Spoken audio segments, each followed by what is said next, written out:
What's up, lore masters? So while there hasn't been a huge outrage, there has been some backlash that occurred over the most recent video in the Dominion War series, specifically speaking to how well the Klingon Empire was doing in the Klingon Federation War of 2372 and 2373. In my original breakdown, I state that the Federation is getting the hell beat out of it, just pulverized. After reflection, I still stand by my statements. I think the dialogue and tone actually support what I've said. I'll present my evidence in a moment, but before I do, let's be clear.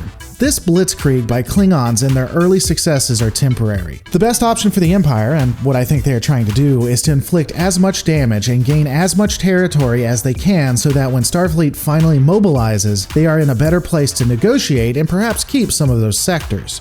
Regardless, it's without a doubt that a prolonged war between the Federation and the Klingon Empire would result in a Federation victory given the preparations for a Dominion War that were well underway for Starfleet. You also have to take into account the most advanced ships that the Klingons had was the Vorcha class, a ship already a few years old, and the Negvar, a ship that, while powerful, was not the mainstay of their fleets. Even with the Klingon cloaking technology, we know that Federation had ways of detecting in broad terms where vessels were from both the Romulan and Klingon borders with their listening posts. However, the question isn't if Starfleet would win a long-term war, but how they were doing at the time of the episode, Apocalypse Rising. First, let's look at the opening of that episode.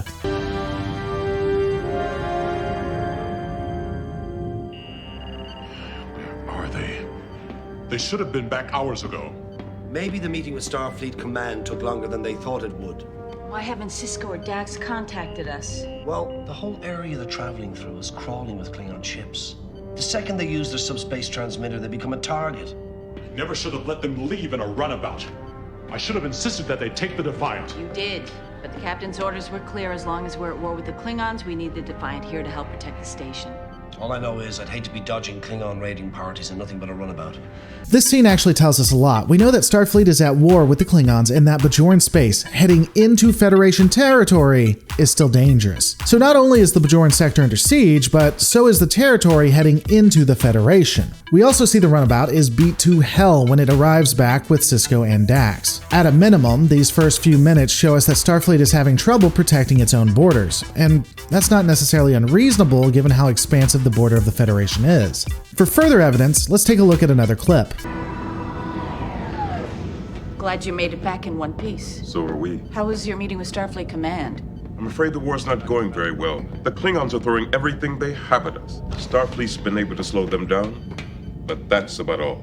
It baffles my mind that some people watch this and think, yeah, everything's just fine and Starfleet is doing well. Cisco directly says the war isn't going well and they are only able to slow them down, not stop the Klingon Empire. Starfleet is obviously not winning, not doing anything close to it. Now look, I get it. The reason that this is done is for storytelling purposes. The thought is that it wouldn't be as big of a deal if Starfleet was prepared, that the story wouldn't be good or dire. Personally, I disagree with this. I think you can have some wonderful storytelling and even drama. We see this with Babylon 5, with two sides evenly matched, and yet somehow they're still telling a good story. For me, if I was going to rewrite the Starfleet Klingon War, I would have taken a different tact. We know that the Klingons are succumbing to their corrupt nature, and that Gowron is doing all of this because he can't afford not to politically. He was tricked by a changeling, and so he has to stick to his guns. So let's use that. The Klingons stage an outright attack on all sides of the Federation. However, if I was writing it, Starfleet would be more than ready for this fight.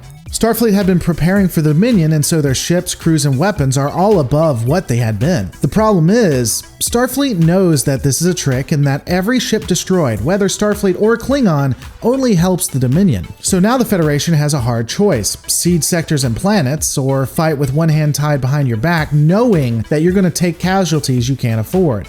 There's also the possibility of having a real war and defeating the Klingon Empire, but by doing so, you cripple yourself and the Klingons when it's time to fight the Dominion. For me, this would have been a much more compelling and interesting conversation, and if not one episode, multiple episodes. But those are my thoughts. What are yours? Let me know in the comments below.